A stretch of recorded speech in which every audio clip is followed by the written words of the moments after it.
Hello, everybody, and welcome to Cinema Savvy. It's myself, George, joined once more by Tayte for a very special review. We are, of course, reviewing The Grey Man, which is being released in selected cinemas tomorrow and will be released on Netflix next Friday, the 22nd of July. And we're here to give some spoiler-free thoughts in a review for you all. But before we get into any of that, Tayte, how are we doing today? Yeah, doing good.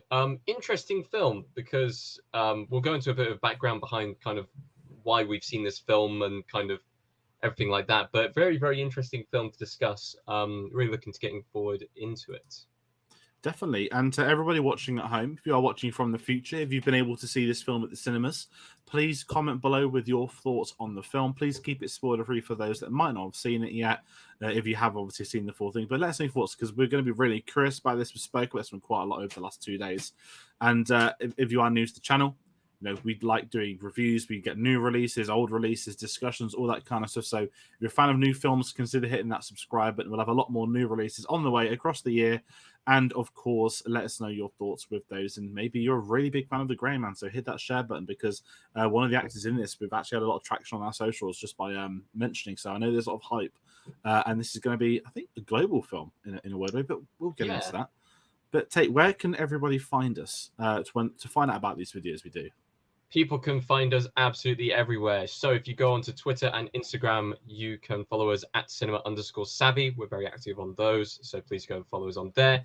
Go to Facebook and letterboxd.com. Just type in Cinema Savvy as well on those, and you'll find us there as well. Once again, very active at the moment. A lot of stuff coming through the works. And finally, go into the Redbubble store and pick up a T-shirt, pick up a jumper, I was trying to find what else they have on there. They have hats, postcard. They have everything in there. I think you can actually buy like a metal plate which has like embossed in it Cinema Savvy. If you want that, then go for it. Just support the channel by buying some merch from us. Definitely. So everybody, please check them out. And as I said, links are in the description too. Listen, we are here to discuss The Grey Man, directed by the Russo Brothers. And I guess the best place to start is our thoughts heading in. So, Tayte, me and you were very lucky. Mm-hmm. We didn't just get to see this film early. We were invited to see it in person at a screening room in London. And the significance of that is not only it's your first press screening, that's the first time we've had a non-film festival Netflix release screened in person. And I guess I'm just going to jump in and say this is Netflix's most expensive film ever made. So I'm very intrigued as to people's thoughts on seeing it in person potentially because it does make sense. Hey, this is our most expensive film. It's an action blockbuster. Why don't you come and watch this in person rather than an online screen? I'm sure there will be online screeners. Yeah. But just kind of want to ask you, did you see any trailers or were you surprised that we were invited in person? Because I know I was. Well, I'm going to say it was more than that. It wasn't just, oh, yeah, come and watch it. We'll do a screening in person. It was, we're going to do a screening in a 5-star hotel in London. Come into this like private cinema with cowskin like seats and everything like that. It was really fancy, which wasn't really expected. But if Netflix is willing to kind of splash the budget because it is their kind of, like their biggest kind of budget film to date, then absolutely go ahead and do that. And like quite appreciative of the fact that we were invited to that and everything like that. Good thing the film was good, otherwise this would be a really awkward review. Yeah. But going into it, I'd seen a trailer, but I only saw the trailer just because I knew we were going to go watch the film. Apart from that, I didn't really know much. I knew it was a book series beforehand. I hadn't read the book series. I'm kind of tempted to now. After seeing the film, it might be my summer read. But yeah, very, very interesting. Yeah, it is an interesting one, and I'm going to jump in and kind of plug something. So we were joined by Scott from Spy Hards yesterday. At the time of this video going up, I've pre-recorded a review with Spy Hards that will go up on their channel next week. I think the Thursday or the Friday. So that's an in-depth one, but we'll put a link in the description because we've had Spy Hards on before. They're great. We've got a lot of time from this. They're great guys, and it was really nice to see a screening with people we know as well. It just made it a bit more an event, of getting into London at 10 a.m. on a weekday where there's been heat waves and all this insane stuff. Yeah. But as you said, it does help that we enjoyed the film, which is a very important matter. And just kind of initial thoughts. I hadn't seen a trailer. So I knew this was their most expensive film. I'd seen a photo, I think, from like magazines. I'd seen Chris Evans' amazing mustache, but I hadn't seen a trailer. I'd avoided the trailer.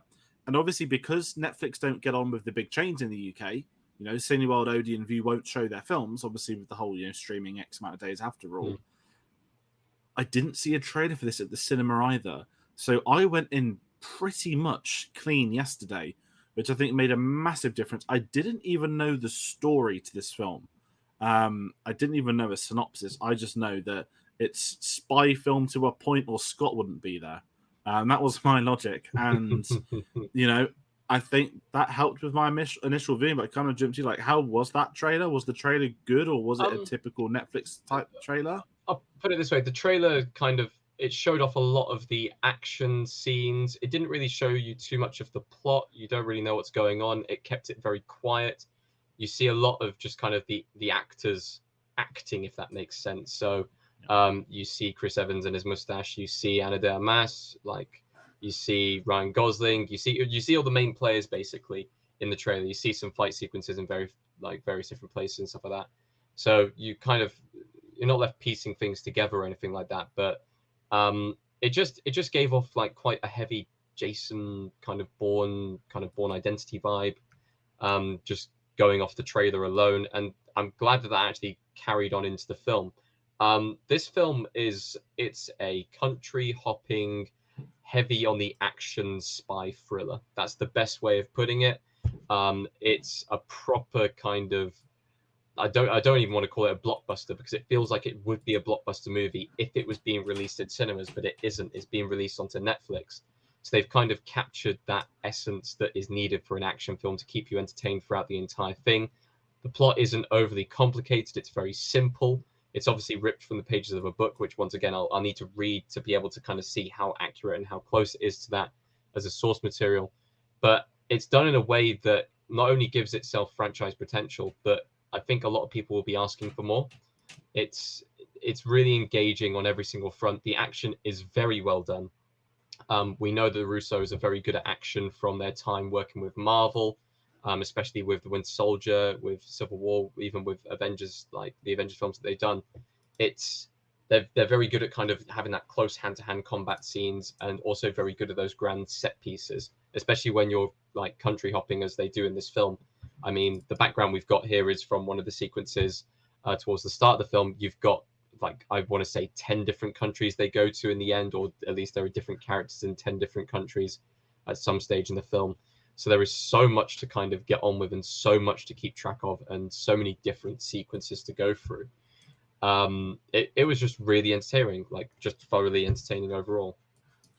Yeah, it's really interesting. I mean, we spoke about the Russos that before we went in, me and you had both seen Cherry, which was their first post-Endgame review. Not Endgame review, sorry, first post-Endgame film, and I don't think neither of us enjoyed it too much. I just don't think it worked for them. It's depressing. And I don't think it played to their capabilities as director, because you just spoke about the action, and we know how good their action films were with Marvel, particularly Civil War and Winter Soldier feel more like Russo films than Endgame and Infinity War, if that makes sense. They've got more of their own personal touch on the first two, and kind of with this, that it all builds up. I'd have been very disappointed if this film hadn't been good, because they are capable of making this film into what it is. And I guess the background, we can say the synopsis is that you've got the character Six, played by Ryan Gosling, who is kind of being betrayed by his own government, as you mentioned, Jason Bourne comparisons. Yeah, it's a very common spy quote espionage type storyline where we get to introduce a new character or into a new franchise, and it's very formulaic in the regards to the plot. But as you said, it feels different. It's globetrotting. It's literally, as you'd expect the Russos, let's have a giant city title every time we go somewhere. And they go to a fair few places, people. Go to a lot of places. To the point there was laughter when they started doing it about halfway through. It got so ridiculous. People were laughing, and it's kind of a criticism at the same time. While I feel like they're in the know, because that's always been their thing. It sounds really random, but just on a front of the directors, to me, I think this is I mean, they've made in comedy stuff before Marvel and Cherry After. It's unfair to say this is their best non-Marvel film, because it's not a high standard.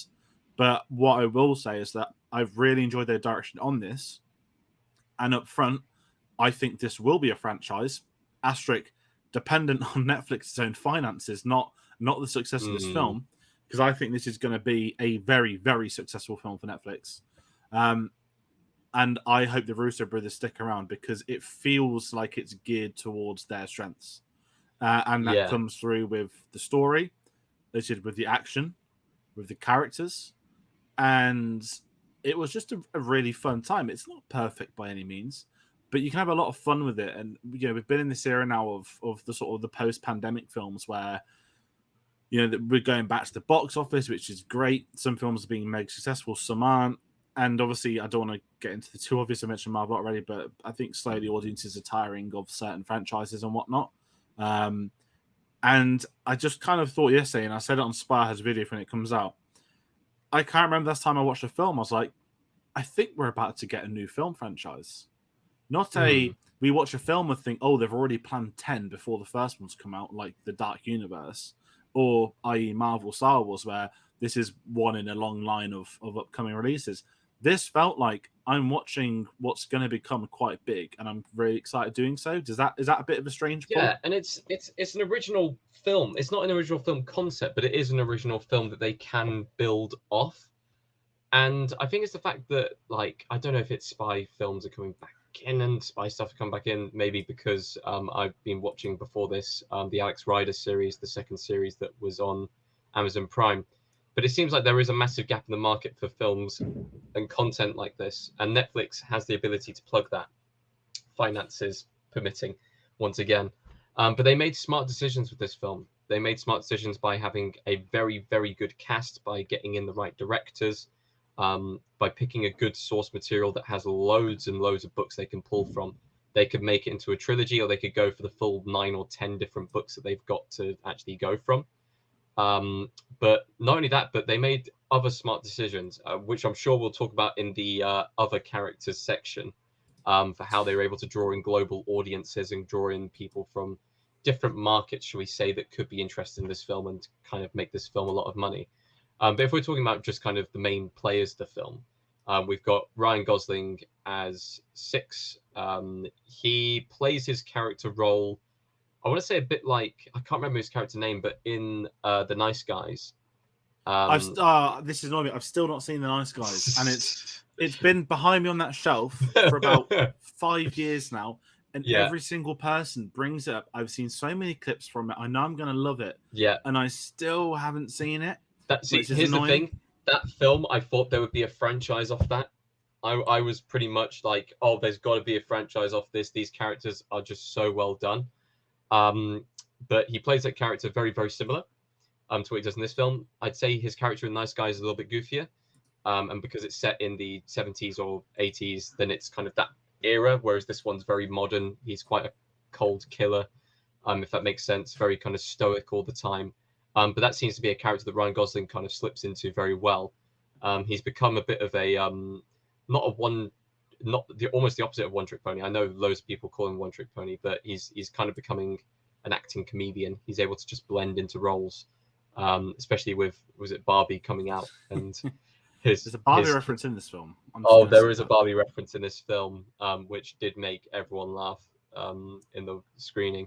But no, he's just a solid actor you can rely on, and even for action films nowadays, I'm surprised he hasn't tagged himself onto any of the big franchises yet. He's not in DC. He's not in like Marvel. He hasn't been in Bond. He hasn't been in any big franchise yet, and I'm shocked by that. So maybe this is kind of the blooming of one that he can kind of take the reins of himself.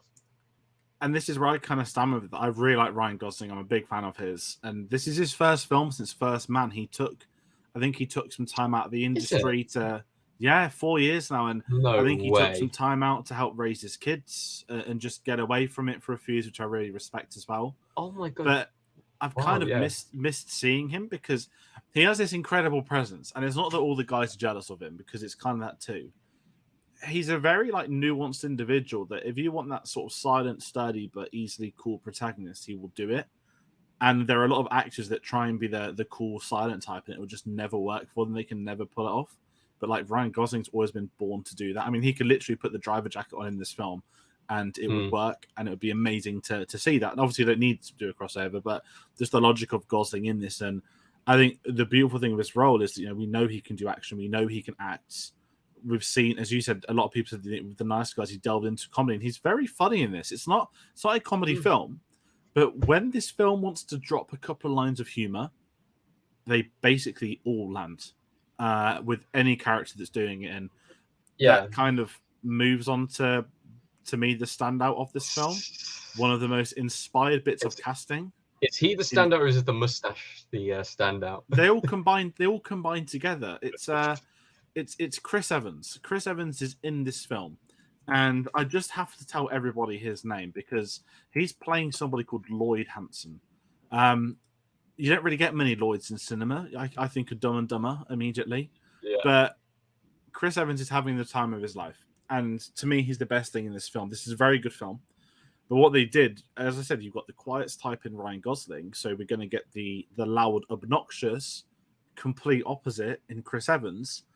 And I'm a big fan of Chris Evans. Yes, he's Captain America, but you look at Scott Pilgrim, you look at Knives Out. When he's played these, I don't want to say opposites himself because that's making us been typecast. He never has. You can tell like he's enjoying the roles that aren't similar to what he's most famous for. I think that's a really polite way of saying it. And in this is by a country mile. Like it's more like Scott Pilgrim dialed up to 100. That he's wearing these incredible. He's like a very well-dressed psychotic individual. I've never seen an action blockbuster with a physical villain this like impeccably dressed throughout. And it's very weird for me to say that, but I just couldn't sort of take my eyes off it. With the mustache, as you said, with a mohawk, and he's very, very funny and sadistic at the same time. I'm an absolute ball with him, and I think every single person is going to be talking about this. I think when his next 3 films come out, everyone will keep going back to, oh, look at Chris Evans in The Grey Man. In the same way you spoke about Ryan Gosling in The Nice Guys, when people speak about him coming out of character and what we've seen of him before, I think this is the Chris Evans that everybody's going to be speaking about. I think this is a turning point role possibly for him. I know that Knives Out, he kind of delved into that kind of douchiness kind of air that he could give off in films, but this is, like you said, dialed up massively. He just exudes just enthusiasm in this role, and he just puts it into being just the most just careless character you could possibly ever see in any film I think I've ever seen, but also just the character who doesn't care about how careless he is. Everyone's expendable to him. He just wants to complete his mission, and that's all that matters, and he'll do it in the douchiest way possible. Just fantastic. And I think it helps that he worked with the Russos before, because obviously the Russos have probably gone to him and gone, have some fun with this character. Do what you feel is necessary. There is no such thing as over the top, and he's just absolutely gone with it. And to have that kind of relationship with the directors going into it, that's the only way you can get away with stuff like that. And I think because he has such a close relationship with them, that's how he's able to do this character in that way. But I think people who are going to be watching this film, he is the character to watch.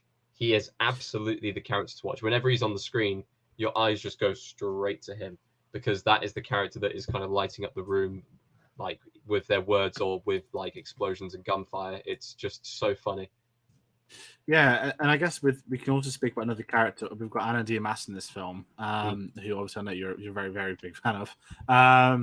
And I'm gonna be blunt. Obviously, James Bond came out last year, which I would argue is maybe her instantly most popular role worldwide. I know that she's obviously done a lot of other things, Beige and Knives Out, but a lot of people would have seen her for the first time, I feel, in No Time to Die. And she is the standout of that film in her own right, in a very, very good way. And this is where I kind of feel bad I didn't enjoy it as much in this film. It's not her performance. It's the fact that because of how great she was in that very short moments from Bond, obviously it can't be the same. It's not the same film, but I kind of didn't enjoy her performance as much. Is that unfair of me? Yeah, it's a tricky one, right? Because she's a phenomenal actress. Oh, absolutely a phenomenal actress. From everything from kind of her early work in Spanish films to kind of her work in Blade Runner and her work in Knives Out as well with Chris Evans.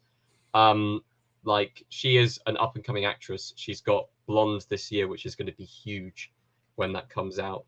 But for this role, it is downplayed. She's like the third wheel, but the third wheel's so far detached from the main two that it doesn't really kind of connect in the same way. She is just another asset in the field.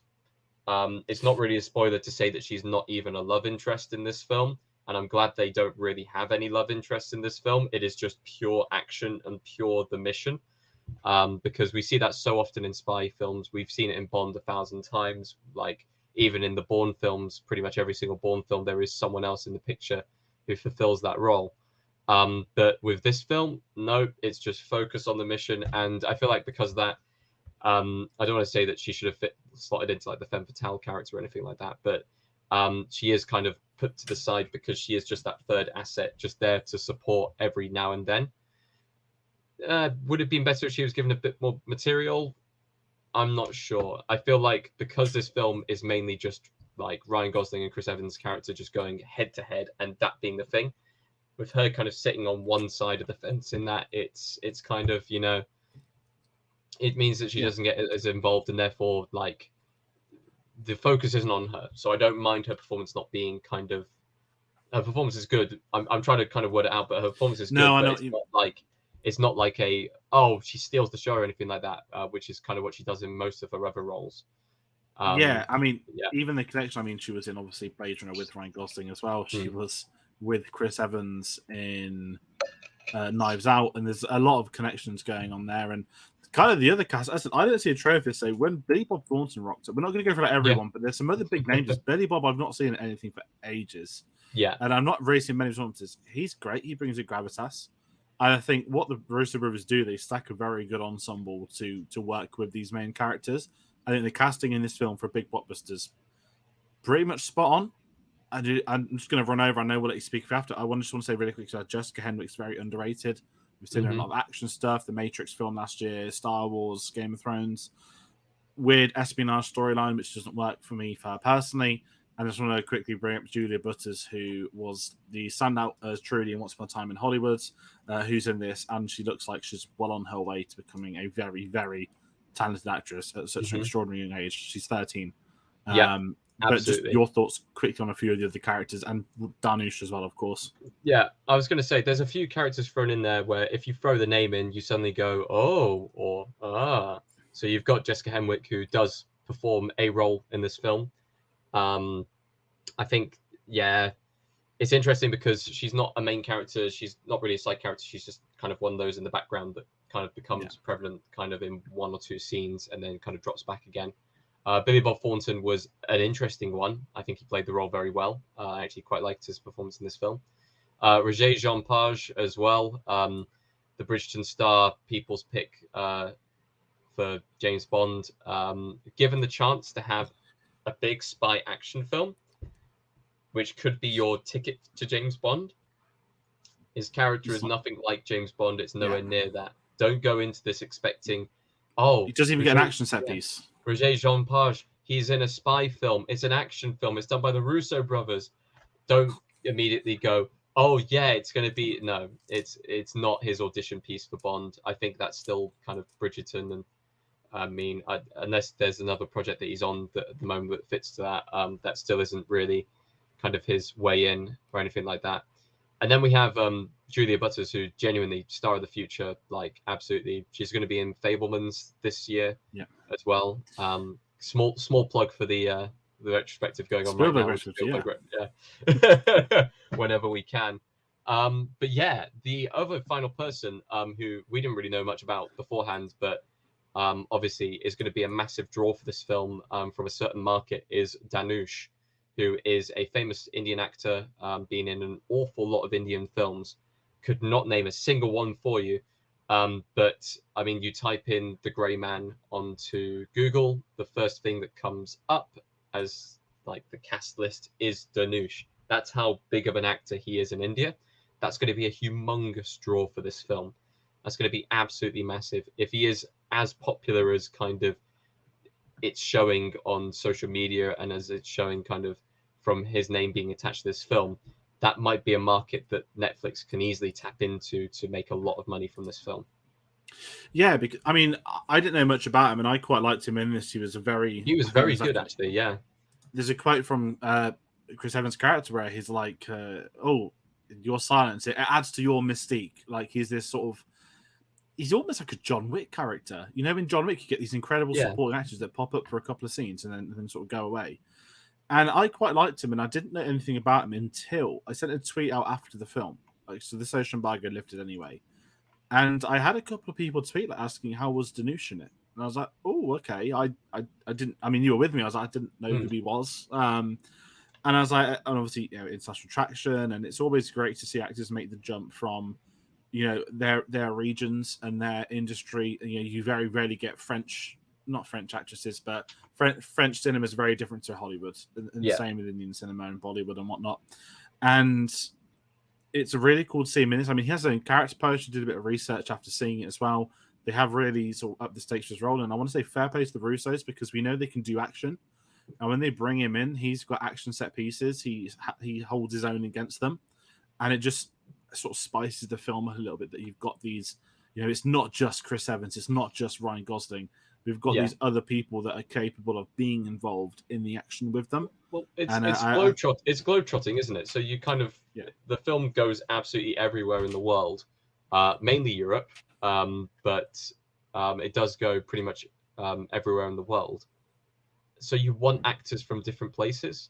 I know Ana de Armas is South American, so that kind of fills in that market. And then you've got some British actors in there. You've got Danush, who's from India, in the Indian market. One of the scenes is in Bangkok. One of the scenes is in like a lot of Europe. There's a lot of in Croatia, a lot in Croatia, a lot in Central Europe. But the fact that they have that, and the fact that if this is going to become a franchise, you could easily just go, here's another 10 countries that they're going to go to, and you can bring in actors from different countries into that and make it into a proper kind of global film franchise. Very easy to do that when you've set up the basis of there being a lot of kind of actors from different countries in there. Yeah, and I think with that, I think it is going to become a franchise. I think this is a certified hit. And we're kind of saying that if this wasn't a Netflix film, because I've been a bit subdued, I'm on a bit of a burner with Netflix. You know, I think a lot of people have been quantity, not quality, when it comes to their releases. A lot of releases, 1 or 2 a week, and a lot of them just go under the radar, on the list, never get around to it, hearing ridiculous stuff about them. And you sort of miss the chance to sort of get invested because they've had this sort of lull of products. And this is the one where, you know, I kind of went in a bit tame and I've come out really enjoying this. And I'm like, okay, I hope it isn't gone for Netflix. That sounds horrible. But this is their biggest ever film. And in a way, it should be marketed well. And I don't think it's had the marketing campaign it should. And I think an unfortunate side effect is this is just being thrown into the Netflix grinder. There'll be a film that comes out a week after it. But I do legitimately believe The Grey Man is obviously not the best Netflix film they've done. I would say it's Netflix's best blockbuster. Not much to compare it to. I can just think of Red Notice from last year. I'm trying to think a lot of of Ryan Netflix Reynolds films. Yeah, I was trying to think of Netflix films. I guess the biggest Netflix film so far would have been. Apparently, it's Red Notice according to themselves because they always create their own rules of what's the most viewed Netflix film, what's the most popular. Extraction, the Russo Brothers also produced that with Chris Hemsworth then. And I think this is going to be the one where we see a Netflix status in 2 weeks saying this is our most viewed Netflix film. Thank you all. Grey Man 2. The Adam Project. I guess The Irishman was quite big. That's probably the best one I think they've done personally. Bird Box was big. I forgot that Don't Look Up existed. But they're not blockbusters though. Do you know what I mean? They're not. No, they're not. Okay, right. Irishman's 150 mil budget, but it's interesting one because that kind of jumps into my phone. So I absolutely love this, and you know there are issues with the film. I do have some issues with the film. I think there's some really bad CGI at times. For a most expensive film, you shouldn't have scenes with abysmal CGI. That's just my basic rule. It's a $200 million film. And some of it looks like you're playing a PlayStation game or something like Uncharted. If you've seen the film, you know what scene I mean by that. Yeah. It's a plane sequence, as they always seem to be these days. Yes. But aside from that, I've enjoyed myself. I thought the action set pieces were great, and I think that reflects in the film that nothing detracted me away from it. It's the first time I've come out and saying, okay, I want to see the next one. I want to see what does happen next. I want to see Will Gosling come back. Are there going to be other characters, other films? And I think the Russo brothers have found themselves a new home with Netflix, which is kind of intriguing to me moving forward. Yeah, absolutely. I completely agree with you on the CGI in the scenes where the CGI is. It might look okay on a home screen, but it definitely didn't in a cinema. If you ignore that, the film was really, really good, just thoroughly entertaining, high level action, really good action set pieces. I will say, and this isn't really a spoiler, but it's just something to note from filmmaking. The Russo brothers in this film decided to do a lot of their establishing shots with drones. You will notice that in the film. Oh god, You'll notice yes. that an awful lot. Um, just I don't know if it's them experimenting and seeing. Oh, we'll see if people like this as our kind of establishing shots. The first one, it was fine. Everyone afterwards just felt weird. People started I'll be laughing, honest. didn't they? Yeah, yeah. It's just like another establishing shot with the big old title card of where in the world they are and a drone kind of flying through. It was weird.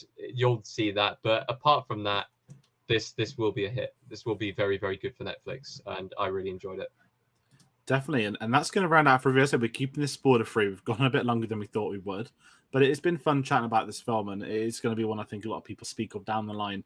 And I'm going to be really curious to see what people think at home. So when you do get the chance to see it, please do comment your thoughts. Let us know your thoughts on the Graham. Maybe you read the books. I'd be really curious if anybody has. I hadn't heard of it till you told me they were books, and that's kind of intriguing because we were chatting after. There's a lot of them. This could easily be a long-term franchise. Whether people sign up for a long-term franchise, I guess, is the other question. But as you said, let us know your thoughts. Hit the like button if you enjoyed this video. Please do subscribe. We've got a lot of things we're working towards, and without your guys' support, we're not able to, to be able to get invited to events like this, to cover films like this for you at home. So if you have enjoyed this video, please consider hitting that. There's a lot more new releases on the way. There's going to be old releases too, because I'm just going to very quickly plug what is coming. Next week, we have the Lost World Jurassic Park review coming out. We are doing the Steven Spielberg retrospective, as you so perfectly welded earlier on. We're going through each of his films. So that is the next one. This came out on Tuesday. And we're sort of halfway through on the series as of next week, which feels insane. It feels like we've gone for many months, which we have. There's a lot more Spielberg stuff on the way. And keep your eyes peeled for Monday. There's going to be a documentary, Embargo Lifting, which I think a lot of people might be curious about. So keep your eyes peeled on the channel on Monday. But until then, Tate, where can the people find us to find out about those videos? Because when these embargoes lifts, we just get to announce them. We can't tease what we're announcing.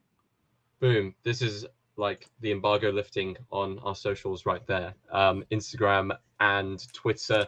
Go follow us at cinema_savvy. Go onto facebook.com. Just type in Cinema Savvy as well. You'll find us on there. And go onto Redbubble. Pick up a t-shirt, pick up a mug, pick up whatever you want to on there as well. Definitely. So everybody, thank you for watching. As I said, I will be on Spy Hards next week, and there's a spoiler section for this film. So apologies if you do watch that, and I've said some of the same stuff I've said today, but that is Scott, who was in that screening with us, which was really cool. So everybody, please check out Spy Hards as well. Obviously, for films like this, they are the go-to guys. They're the Spy Hards. They do the spy films, new releases, older films as well. So we'll plug them. And with that in mind, thank you all for watching, and be sure to join us on the next one. Take care.